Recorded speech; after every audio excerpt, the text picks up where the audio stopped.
All right, looks like you got that. Yes.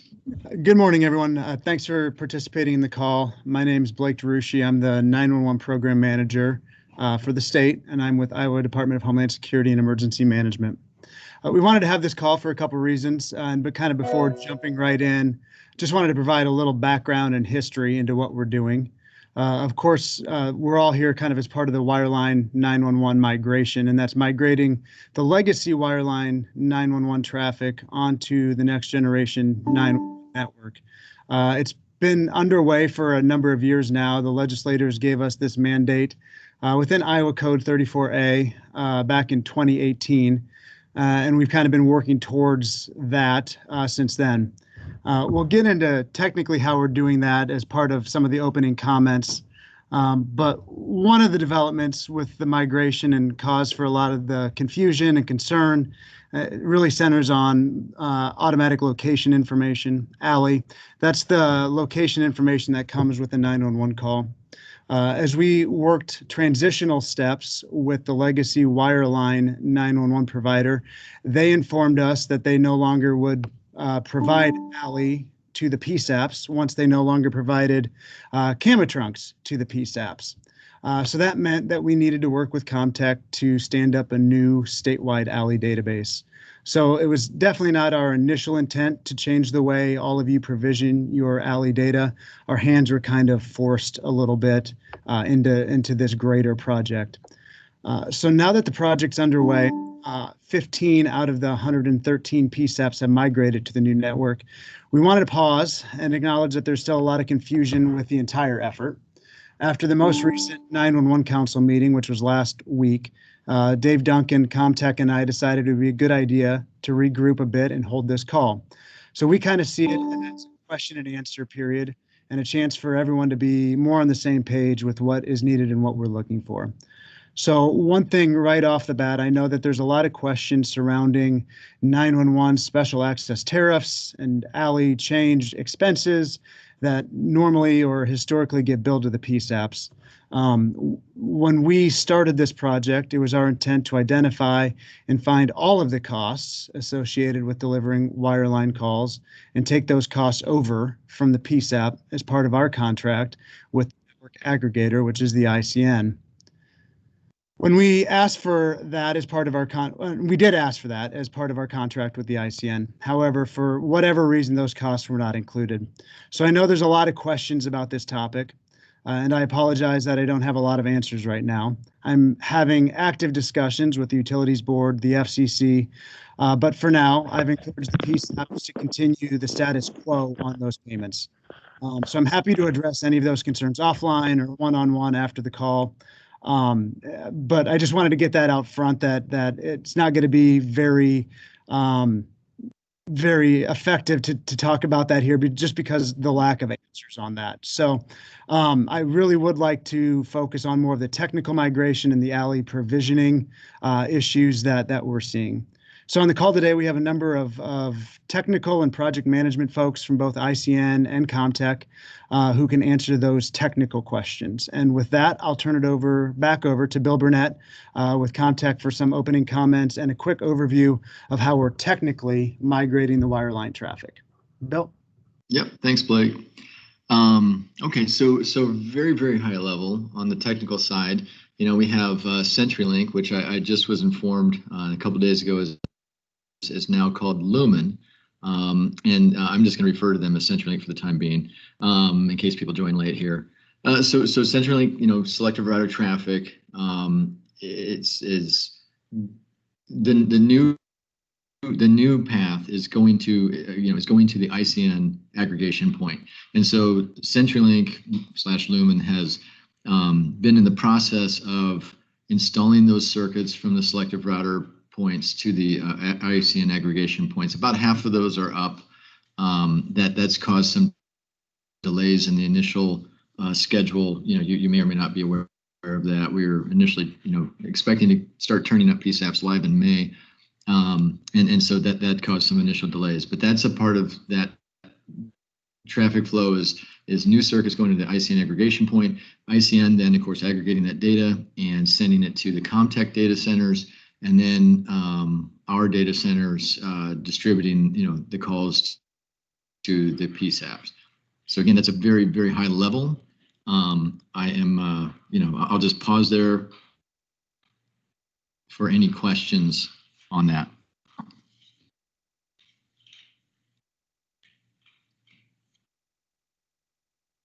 Okay, great. So I also wanted to, just kind of start off here with what we are asking of all of you. And I think, most of you are familiar, but I'm just, just in case, I'm just going to kind of go over that high level as well. So, for years, you all have been, uploading your subscriber data to the CenturyLink Intrado database, ALI database. And, we have since then asked you to load your data files via a Comtech web GUI that you access online. We've provided, permissions and accounts for you, username, passwords for you to be able to log in for just your data, and then upload your data and, ongoing changes to our database. So really, we, some time ago, and I know, I'll just pause for a second because I know that, and backtrack just for a second. We started this outreach in January of this year, and I suspect that there are some of you on here that's news to. We had a carrier contact list, and I'm sure that that there were in our outreach there were some that were not contacted. Maybe we had contact information that was obsolete, somebody that left the company, or just to the wrong person, never got to the right person. So I acknowledge that it's possible that some of this is brand new to you all. But in January, we started this outreach. We had online training sessions to kind of go over this. We have links for that. Blake has uploaded that onto a YouTube link for anyone to go over. I've passed those to Dave Duncan just recently, just in the last couple of days as well. So if that's something you need and we're not aware of or just need to refresh, please reach out to, is it fair to say, Dave, you or myself for that information? So ultimately, again, yes, we have. Sorry, I was on mute. Yes. Oh, okay, great. Thanks, Dave. So ultimately, we have, our web GUI. We give you, we build an account for you for, as many people as need be in your organization for you to access, load data initially, and then what we'll call dual provisioning. We know that you're currently provisioning updated data at some, frequency level to the CenturyLink Intrado database, and you have been for quite some time. And then, so after your initial load, we're just asking you guys to, to provision both their database and ours until we get the last PSAP cut over. That's important too, because if we kind of stall on that,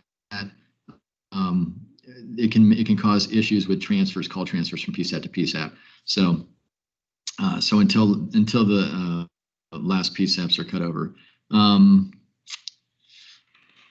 So that's essentially our ask. I think at this point I'm going to introduce Mandy Naylor, who is much more technical than I am, and she's very good at what she does in the data integrity group. She's a part of at Comtech. She and her group would be working with you for any questions, etc. I'm just going to hand it over to Mandy if you want to introduce yourself, and then I think at this, I'll let you give your statement, and we can go to kind of a Q&A. Sure. Thanks, Blake. Hi, folks. I am actually the voice of the training that was done in the beginning of the year that you'll get sent if you still haven't seen it. And I can actually show everybody the inside of the ALI right now. Let me share my screen. So here is a test account. Blake, can you see my screen? Can you confirm? Bill or Blake? Yeah, I can see it. I can see it. Perfect. So this is just a test account, and it's a different account that we used for the actual initial training, but I wanted you guys to see a few things from the ALI, just so you know, so that you're aware of what you should be looking at least weekly.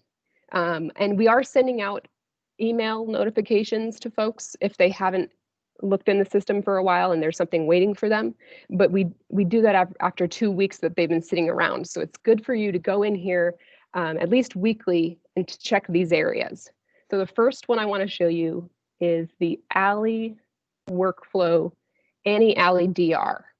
So this page is going to have the discrepancy reports filled out by PSAPs after time of call. If they had anything wrong with the call, like anything didn't display correctly for them, or it needs to be provisioned, like it was just no record found, they can submit a discrepancy report, and then my team will assign it to you in here, and it'll be awaiting your action. So if you see something in here referred that is awaiting your action, you can open it and then make the status updated, and then you can leave a comment. And usually the comment that we leave for you will be telling you what you need to do. And it can be anything from, review and add this ALI record, or update this existing ALI record. There's been some changes. So this is a good place for you to check at least weekly. If you have a lot of records, we suggest checking this daily. The other place I want to note on is the ALI reprocessing queue. So if you look in here, there's a tab called Records Waiting to be Unlocked. And when another CSP wants to migrate one of your records, they're going to submit a migrate for it, and then they're going to get an error, and the record is going to move to the Records Waiting to be Unlocked queue for you. So you can go in here. I suggest going in weekly and unlocking the stuff that is waiting to be unlocked. And this will allow it to migrate to that other company. So those are just two places that you could potentially be having requests waiting for you. And my training goes through all the ALI. So we very recommend reviewing my training and asking us any questions. But that's all I really wanted to cover in here. Does anybody have any questions about either of those or anything ALI related?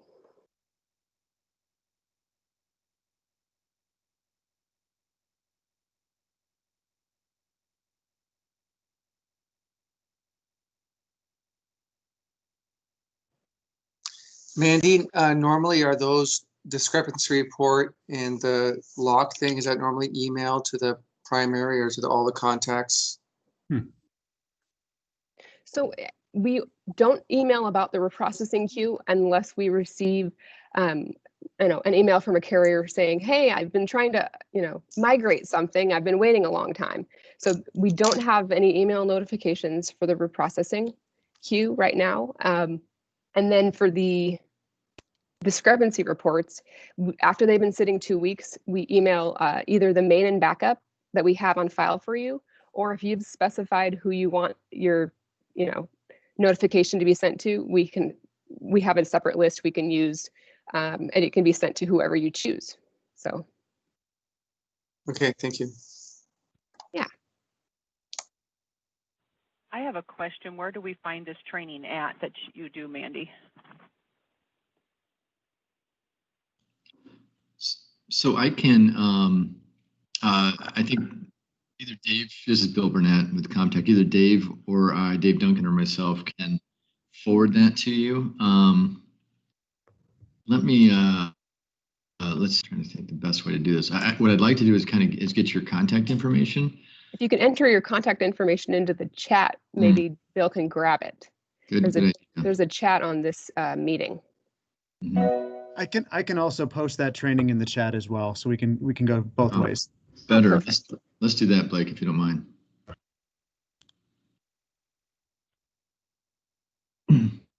Mandy, I do see that. I appreciate that. Oh, you're welcome. Mandy, in the chat, I do see that Rachel has a question. Oh.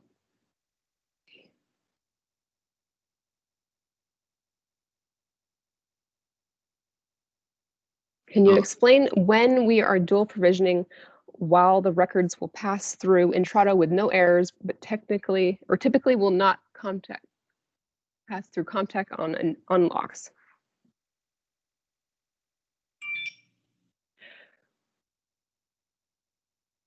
When we're still provisioning while the records. So you're saying you're getting an error when you're trying to migrate a record or when you're trying to unlock a record? Rachel, can you explain?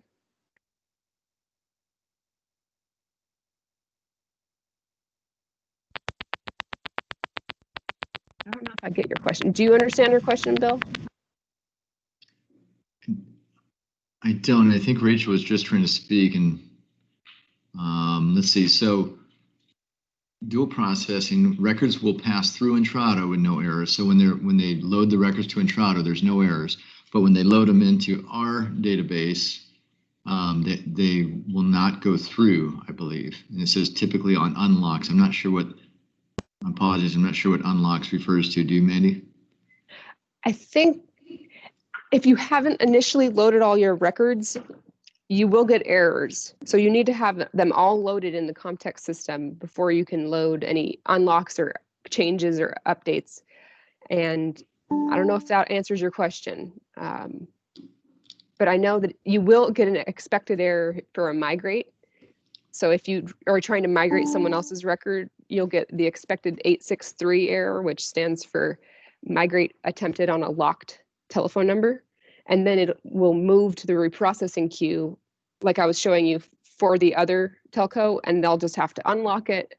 And the 863 error is just informational. It's telling you that it's moved into the reprocessing queue for that other company, and it'll stay there and try to reprocess daily until they unlock the record, and then it can migrate to you.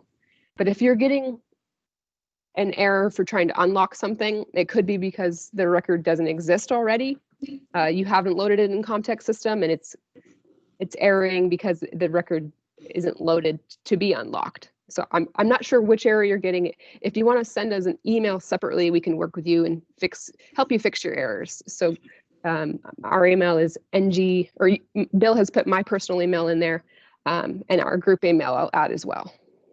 ng Data Services.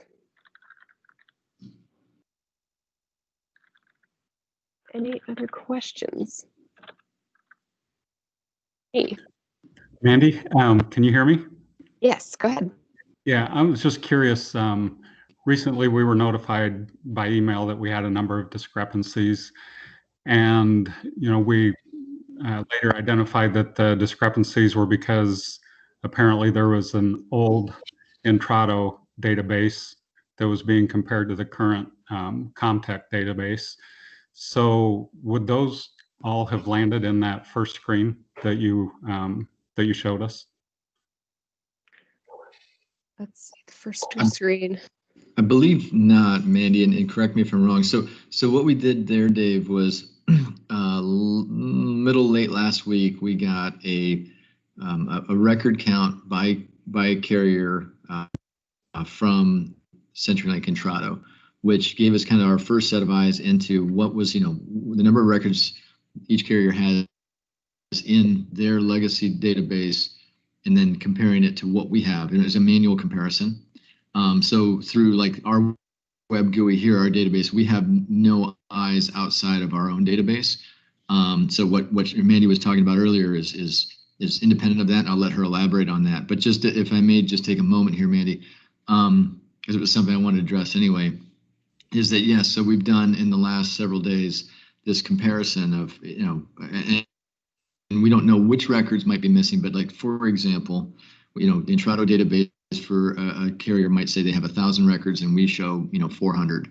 So from that, we don't expect there to be a complete one-to-one matchup because, the old CenturyLink Intrado database, may have, stale records in it, so forth, right? So, in a sense, we're kind of doing a cleanup here with the new database. But when we see a big disparity like that, we've started an outreach, just a one-on-one personal outreach to you guys, carriers, saying, hey, we noticed this big discrepancy. and so can we look at this, right? But as far as what Mandy is showing here and explaining, that it has no eyes into the CenturyLink Intrado database to do a comparison. So first off, before I hand it back to Mandy, do you have any questions on that, Dave? No, that helps explain that. I guess I'm just curious. So, I mean, when we can, one time a year, we can request a complete download of the Intrado database. So we were able to do that, and then we could do a compare side by side with the report we were able to pull from Comtech. And basically that's what we discovered is that we compared pretty much right on with the current Intrado database and what was in the Comtech database. But from the email that we received, there was a pretty fair number of discrepancies. But again, I guess my concern is if there's another comparison, Comtech doing a comparison to Intrado databases, that they just need to be maybe pulled like the same date. So that's just our, what we experienced with that inquiry. So. And that's kind of interesting. So I mean, just to make sure I understand, you're saying that that you requested an extract from CenturyLink Intrado, and then you got an email from us saying, hey, we show that you have X amount of records less than what we received from CenturyLink and Intrado, but your counts of the extract you got from CenturyLink Intrado and what you see that you've loaded in our database match. Is that right? Yeah. I mean, the first thing that happened was we received the inquiry from Comtech. So we followed that by requesting that extract from Intrado to compare and see where the discrepancies lied. And essentially that's what we found is that current databases from Comtech and Intrado match pretty much right on. Okay. That is interesting because it kind of alludes to the idea that what the extract you received from CenturyLink Intrado and the records in that don't necessarily match the record count we received. I don't know if that's the case. I mean, but that kind of alludes to that, doesn't it? Yeah, I would say that's true, and that primarily it's because wasn't that the records in Intrado were necessarily wrong. They were just from an earlier date. So it was just old data that was being compared to current data. So. Oh, interesting. Okay. Well, I appreciate that. That kind of complicates it, unfortunately, from our end, because that's the only data we have of theirs to make a comparison to. But I guess if nothing else, so if we reach out to you and say, hey, based on the information we've received recently from CenturyLink Intrado and the information we see in our database of yours, and we see that discrepancy, at least I guess it raises a flag for you guys to maybe investigate that and see if that's actually, the case or not. I suppose under those circumstances, that's the best we can do at this point.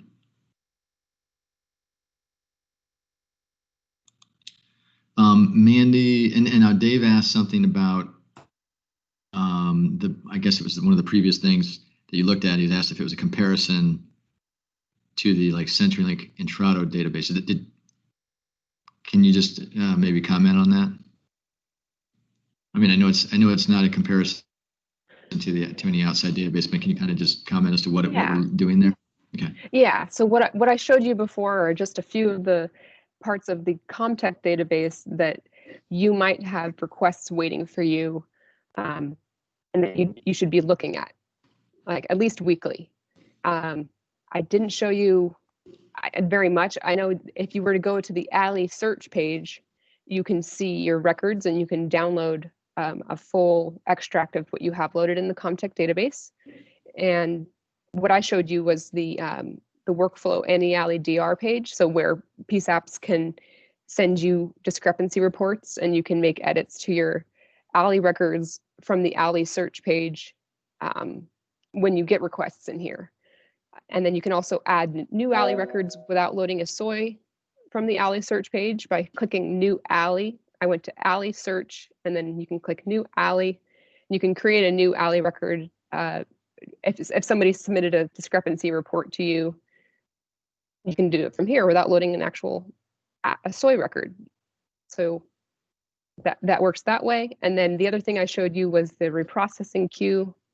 And this is where if another telco wants to migrate one of your records, you can unlock it from here. And once they submit a migrate, the record will show up in here for you, and you can select it and hit unlock. And there's nothing in here right now because it's a test account, but this is just the page that that we'd like you to go to at least weekly to make sure there's nothing waiting for you to be unlocked. So those are the two things I went over. And like Bill was saying, we do not have access to the Intrado system to make sure you're loading everything in both systems. We just have to go off of some numbers we received from them. And thank you for, doing that comparison and finding that all your records are loaded. So that we really appreciate that effort. Mm-hmm. On the chat, I see from Preston Telephone, will there be a yearly audit offered? I'm hopefully I'm answering in the right way here in regards to what the yearly audit that you're referring to is. But I'm, as far as I understand from CenturyLink Intrado, they would allow you to do a data extract from their database once a year. I'm assuming that's the yearly audit you're referring to. In Comtech's ALI DBMS GUI here, you have access to those records anytime you want. There's no charge. You can do that just to go on, and I think Mandy's ahead of me here. So yeah, that's not something you have to request. It can be done anytime. Yeah, you can do it from your own account, and there's actually multiple options, and you can do it in text format. You can get it in a CSV, which is you can open in Excel. So there's a few options for you, and they're all free and on demand. And then I'm gonna say, yeah, there's a question on here. Can we submit a SoIA to resolve an unlock request? Yeah. So if you have some folks that are going to be migrated, you can submit a SoIA to unlock those records ahead of time, and then when that other provider submits the migrate, they will just you won't have to submit another unlock. That record will already be unlocked, and it'll just migrate to them. So you can submit a SoIA and FOC, which function of change U for unlock, and you can unlock your own records. And then if you receive, if someone does migrate, you can unlock with a SoIA at any point. That is definitely an option. Are there any other questions?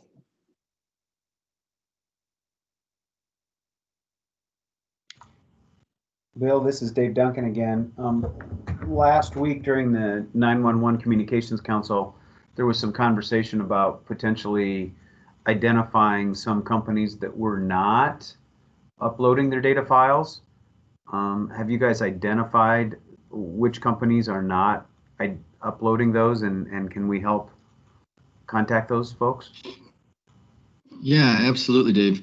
Thanks for the question. So, yeah, and oftentimes it's a variety. What we've done is, and what I was referring to on last Thursday's 911 council meeting was, the CenturyLink Intrado record count per carrier that we received, and assuming that was, updated and accurate, we just did a record count comparison. Now, there were a couple carriers where like, there were records in the CenturyLink ALI database, and there were 0 in ours. But for the most part, it was, there were records in our databases for most carriers that we saw a large discrepancy on. So we've started a personal outreach, myself, there's a couple other folks in Comtech we've kind of split up the list, I guess, so to speak, so that we can, have multiple people just outreaching, making phone calls, sending emails. We've found, in some cases that we get a general number and the contact we had is no longer there. Who can we talk to about this and so forth. So kind of trying to narrow that down on a personal level. And, what I'd like to do, Dave, is maybe do probably later this afternoon, if not just an email, and I can provide you with that list and the update. And we have several people that have responded saying, hey, just be very quick to respond to help, unaware that they had record count discrepancies. So we're working with each of those folks one-on-one to try to get that synced up and get the data that they have into our database properly. So a lot of it is just not so much, no data, but just like I even had somebody this morning that said, you guys have kind of a fraction of the records that we know of, and so yeah, how do we get that up, and upload it into your database? So I'll provide you that list just so for your awareness, and we can kind of work together. And I appreciate your offering to help with that.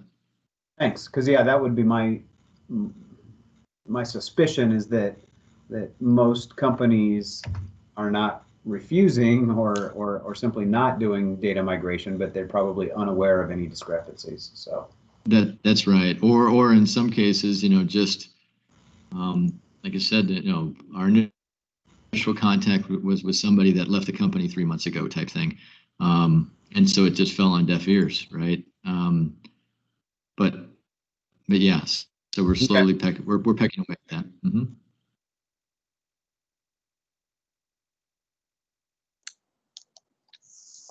I guess there's no way to provide a report that identifies the discrepancies between the two databases, right? There's no automated daily or on-demand report.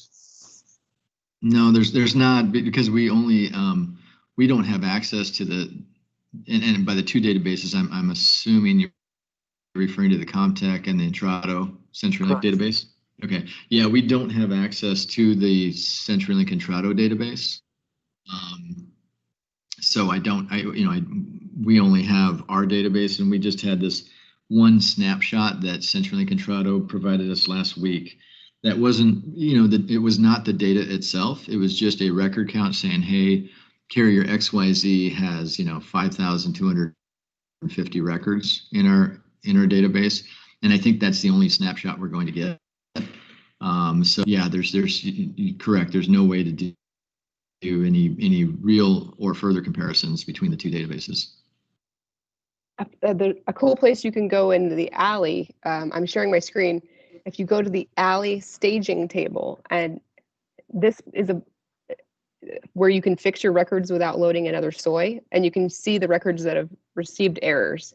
So if you go in here and then hit search, and if you just go to ALI and then use the drop down and hit staging, you can hit search and you can see the records that received errors. And then for a lot of them, you can update them directly from the staging table and then hit submit, and the record will submit. But I go over this in the training as well. The longer we have dual provisioning, the longer the pain for everyone involved. Can Comtech forecast when the PSAP cutovers might be completed? Great question. Right now, the PSAP cutovers are on hold because of this effort. Once we realized that we were cutting live PSAPs, PSAPs live to our database, where the records in some cases incomplete, it caused those calls to default route to the LRO in the state, which causes other issues. So we halted the cutover schedule for just this effort. Once we can get the data to what would be considered an acceptable level, and again, it's not 100% to say yes, we have all the data. It's just a matter of reaching out to folks like yourself and asking you and helping you to, giving you the tools and the information to be able to go on our site, look at the records that you have loaded in there, and maybe compare that to the records that your subscriber record base. Once we feel like we're at an acceptable level, then we will restart the PSAP cut. I would say, let's see here, I'm trying to think. I would say we've got, once we get started again, which we're hoping to do sooner than later, we probably have 4 to 5 months before the last ones are cut. And that's kind of with an aggressive schedule where we have to coordinate with CenturyLink and Trado. So they have to be willing to provide resources. It's our project, of course. So we're very willing to provide resources 5 days a week to cut PSAPs over, but we're dependent on them as well to do that. And so we're getting as aggressive as we can based on the amount of time that they're, of theirs that they're giving us for this project as well. So it's something we can't do on our own. We have to do it in conjunction with the current provider. But that's a ballpark timeline. Hey, Mike Lauer, there's a question in the chat that I think is in your wheelhouse. Rather than reading it, I'll hopefully you can navigate there and take a look at it and provide an answer. Unfortunately, I'm on via phone because I can't log into Teams because my username's been locked. No so if you can read it for me. Yep. If there is a new CLEC in Iowa, do we order, price, provision a DS1 to the PSAP the existing way today, or do we order, price, provision some type of connection, DSO, SIP, VLAN to CenturyLink selective router to get to the new ICN aggregation point, and what is the date of the changeover? Yep. Data of the changeover, that's all dependent on selective routers when they come up. If there is a brand new CLEC, as of right now, that needs to be it just needs to come directly to the ICN, and we would, work with, get in contact with me or Steven Rodriguez, and we would work towards, getting the needed technical information to reach the two closest points of connections, which, well, those two are right now are JFHQ and Cedar Rapids. And then we would talk about kind of some of the initial technical specs that have to happen towards that. As of right now, if it's anything that's SIP related, it has to go one way. If it's, anything that's TDM SS7, it comes to the ICN. So probably the best step is for that, definitely reach out to myself or Steven Rodriguez, and we'll go down the kind of flow charts of what's the next step from there. And Mike, there's any follow-up questions on that? Email in the chat as well, so folks have it. Please do. Yeah, if there's any follow-up questions to that, you need more detail, please let me know. That was just wanted to provide the bigger one because it's a lot of detail. It will be a long email when we start the conversation, and depending on what has to happen, it won't be, and maybe this was what's the time frame for it. It will be dependent on who we have to use for service providers to get to us and where that telco is located, because unless ICN is right there and we can deliver it on a totally separate network from what the PSAP delivery network is, it will have to use an ingress trunk from another provider, and then we will be at the it will be at the ability for that service provider to deliver that service to those Des Moines or Cedar Rapids locations. What we're seeing right now, just general take, is anywhere from 60 to 120 days, depending on the type of circuit it is and if there's any build out or anything like that. So, yeah.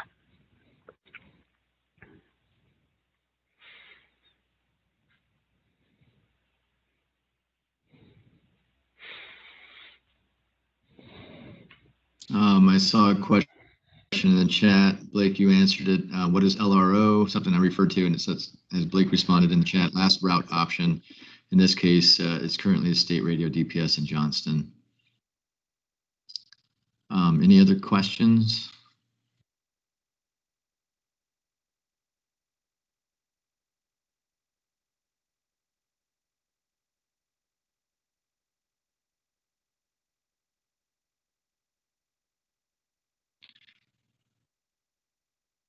Okay, so I guess if there are no other questions, and certainly if somebody does, please. Oh, here we go. If we have to build a new circuit or circuits, how do we get reimbursed for the cost? Blake, did you answer that? No. That's new. No, I was hoping Mike would jump in on that one. Yeah, so as of right now, towards what it comes down to, part of that is waiting on the ruling of understand what these local costs are towards it. What will happen is the expectation is you will meet ICN to get to our points of interconnect. And then that will be at the cost of the local provider to get there. If there is an issue to where and so that's a new service that's there. We can talk about, how do you get that charge going towards there, but as of right now, how it's talked is it's the job of that provider, that new provider, to get to those points of interconnect for it. We don't charge any access toll to that provider to get from the network to Comtech. So that's kind of the trade-off that's there, right? There's not being paid that access charge to get to Comtech as well. So that's where the trade-off happens.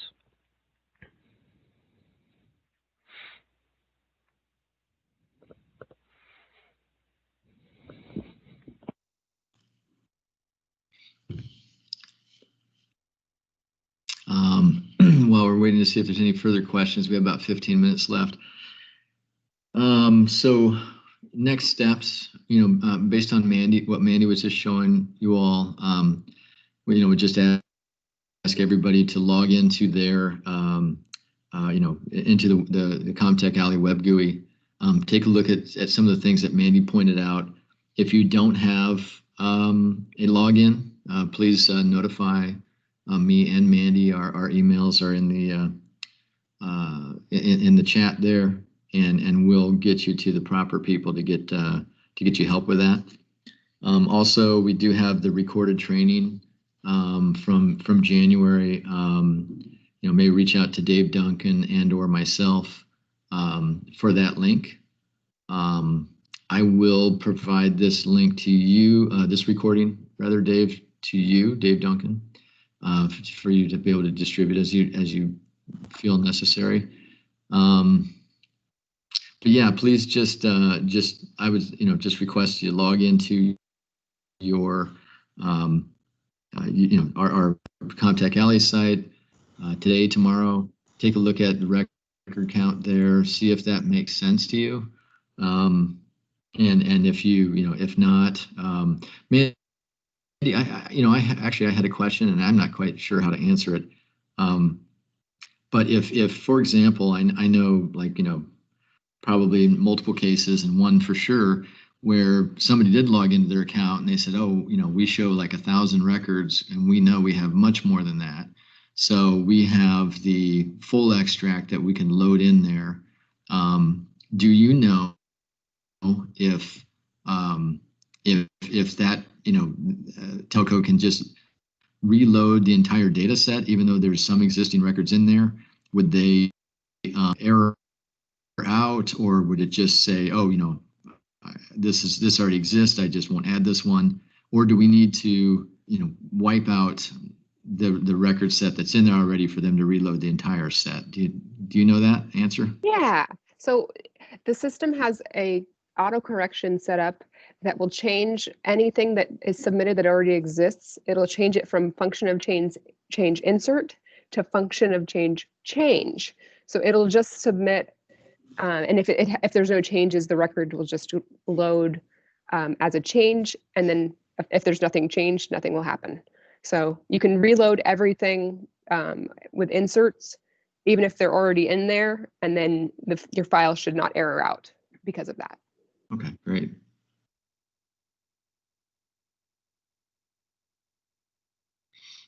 Hey, Mike, this is Brian. So the point of interconnection for these CAMA trunks is going to be one of the 5 locations that was identified. Data center, joint forces headquarters. It's actually down to 2 for the time being towards it. I think in the future we'll go ahead and go towards 5, but as of right now, because of primarily where the network is there and to keep costs down on the overall network, it is just at the Cedar Rapids and JFHQ location. Okay, so it's Kirkwood Community College? Yep, correct. All right. And then what's the expectation that these trunks are brought online, time frame wise? So it really comes down to So this comes into all the other details that are there. If this is an SS7, that there has to be trunks can be brought online. If it's a brand new setup, or certain PSAPs are available towards it, I'd have to kind of know that. But say in the issue of it's a brand new company onboarding in here, that would get moved towards the end. So we still would have that 5 to 6 months, all right, before all those other PSAPs are kind of there. And then and I realize there's other things to go in with that, but all things being equal, if this is brand new, they're not serving anybody, but they're breaking into quote unquote the market as a provider, it would be that among that time frame. But with that, there's also testing that has to happen. There's SS7 that has to be configured between both companies of Comtech and the new provider, and there's also call testing that has to happen on those trunks. So that's going to determine, as soon as that gets completed, that will determine how long it takes, if that makes sense. Okay. Thank you. You bet.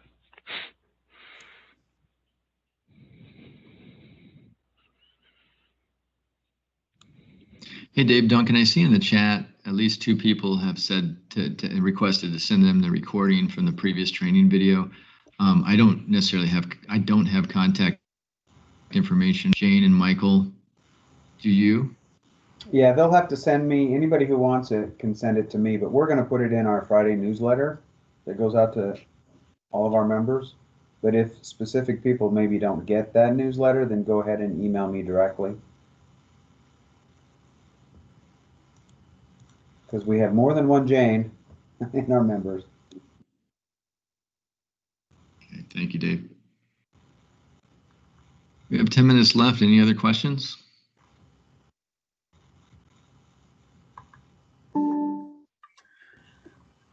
I wouldn't mind maybe going back to the question about building circuits and how we get reimbursed for those costs. Just maybe I misunderstood that answer, but the fact that there's no access fees, actually it's access fees that actually generally help us recover the cost of building trunks to CenturyLink. And with no access charges, essentially there is no revenue for a trunks built specifically for 911. If we aren't billing the county or somebody for that trunk. So yeah, there is, we don't have any other cost recovery for that type of trunk.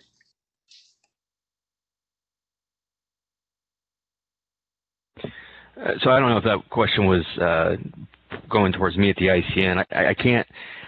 I can only bring up the context of anything that's new into the network, like a new provider that's there towards that. That was the context of what I was providing. If this was like a brand new provider, if it's someone who's already on the network, they already have something to CenturyLink. That's not changing towards that. And as Blake mentioned earlier, he said that for the time being, the PSAPs have been told, counties have been told to continue to pay that until there is, I think, more information that has to come down for that. Is that? Does that answer your question? But yeah, go ahead. I'll jump in a little bit too. I know this is not going to be a quick fix or quick resolution. I know the FCC is heavily looking at weighing in on this area because it's a concern in multiple states. So similar to the King County ruling a number of years ago, which was specific, I believe, to wireless, they are looking at this on a wireline basis. But like I prefaced this all off with, that's not going to be a quick resolution by any means. So I don't know is the answer I have. Mike kind of weighed in with, at this point it's kind of up to the carrier, but I also hear 100% what you're saying as well as there are costs and overhead with getting your connection to where a new connection to wherever it needs to go. So I hear you loud and clear. But what's in place needs to stand. That's correct. Yep, that is correct. And really, if you're already onto the 911 wireline network, you already have that there. That is staying in place, because all that's swinging is CenturyLink's no longer delivering the calls to the PSAP. They are being just aggregated through the ICN to Comtech's routers, which then give it a greater redundancy path amongst the whole network, and then it gets delivered out to the PSAPs that way through a separate aggregation network to get to there. So I'd be a little surprised that there'd be a new carrier coming on that needs, or existing carrier that needs to have more trunks, unless, you know, their call counts are going up. And then that would be something to where if you're already on that CenturyLink incoming network towards that, we would keep you on that. So there's kind of a rubric that's there. If it's currently on the wire line network with CenturyLink, for the time being of the contract, if you need to increase like a trunk number, like say you have 3 DSOs that you deliver, you know, or, you know, 3 channels on T1 and you need to get up to 4 or 5 towards that, that's something to where, assuming that you have availability on that channel towards CenturyLink, you know, we would still keep you going towards that because we have a contracted price with CenturyLink Lumen, and they can provide that. Yes, it'll be an increase in cost on that side of it, but you guys, for all intents and purposes towards that, keep it the same for the time being, like Blake's saying, until we have a foreshore ruling. But if this is a brand new carrier, not in Iowa, they don't have anything going on here. We're treating this as of right now how the wireless carriers are, to where the wireless carriers have to meet to the locations. So if that makes sense.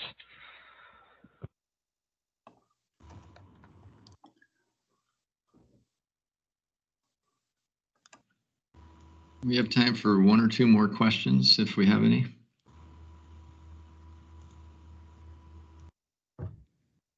Just as maybe a bit of a prompter, I know there have been some questions, and we've gone over it a couple times here. I just want to make sure everyone is clear on how we are getting the existing wireline traffic into the PSAPs as part of this migration.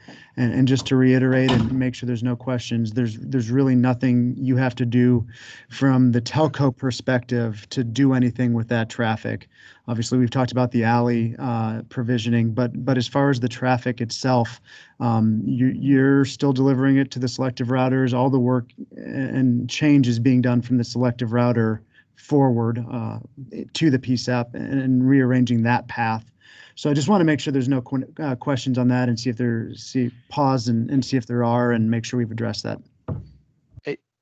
This is Brian again. I'm just curious, is there a diagram or something that you could share with us that would help just kind of lay out what that call flow looks like? I mean, obviously we're sending it up to CenturyLink, who's then sending it to Comtech and then sending it down to the PSAP from there, right? The ones that are migrated.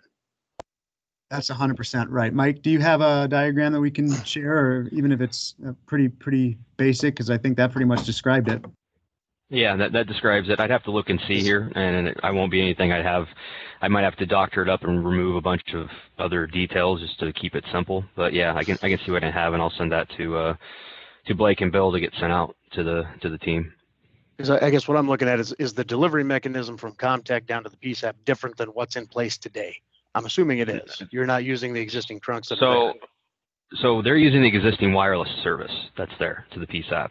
They're not using CenturyLink, or it could be another provider that CenturyLink uses. I don't know if they're, you know, a local provider and they're using DSOs or T1.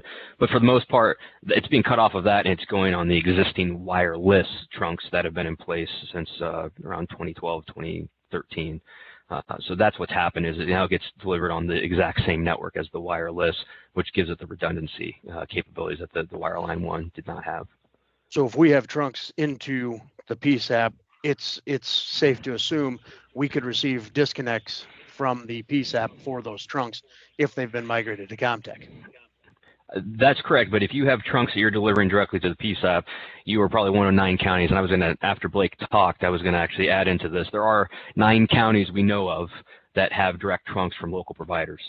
So you have actually already reached out to Arion and given them basically given them the areas that we need to get into, and they said that they would work with us to reach out to local providers to onboard that traffic. So in that case, if you deliver 911 calls directly to the PSAP, what will end up happening there is there will be trunks from Arion to the prospective local PSAPs that are delivering 911 calls directly to the PSAPs now. That will actually take care of that, getting it to ICN from there. So, and Windstream has that in a few areas themselves, just so everyone knows, it's being completely open on their ILEC territories. CLEC territories are already going to CenturyLink, but some of their ILEC territories, they have direct local PSAPs from their tandem switches, and that's going to be onboarded as well. So those counties are being moved to the end because they are part of kind of following that same like 6-month time frame, if you will. We've already started that, and I'm hoping that Rusty and team will be reaching out to you guys. And if you do have any other questions, and you might have seen some emails from me maybe about a month or two ago when we started talking about this, or at least I had a contact at the telco and said, hey, can you just verify you deliver local trunks to here? And basically that was some verification points we did. So there's a lot that's there, but yeah, just know there are caveats to it. It's not uniform across the whole state. Right. And so there's providers that have that, but there's also providers that they're the last mile for delivery of a circuit from CenturyLink for Yes. 911, right? But those could be coming out. Correct. Okay.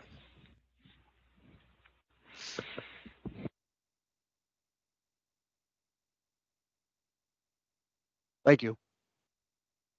No worries. Thanks for the questions. Well, I think we are at the top of the hour. So just to be cognizant of everyone's time, I think we'll wrap this up. Again, as Dave Duncan said, if you want the original training video recording from January 2020, please request it to him, and he'll get back with you. If you have any questions for myself or Mandy that come to mind afterwards, after we're done here, please feel free to reach out to us. I suspect that as the day goes on, a few more questions will pop up. And again, please log into to the Comtech GUI and check your records, as Mandy pointed out, and see if the record count in there, discrepancies, whatnot, if it makes sense. And we are, reach out to us if something seems awry and it's not something you can figure out on your own. We're happy to help out on a one-on-one basis. Our goal is to get this shored up as quickly as possible so we can get back on track, migrating PSAPs over and minimizing the amount of time that you all have to dual provision to both the CenturyLink Contrado and Comtech databases. So with that, thanks everybody for joining and your time. We appreciate all the questions and look forward to more correspondence and contact with you all. Thanks, Bill. Thank you. Thanks, everyone. Thank you. Thank you.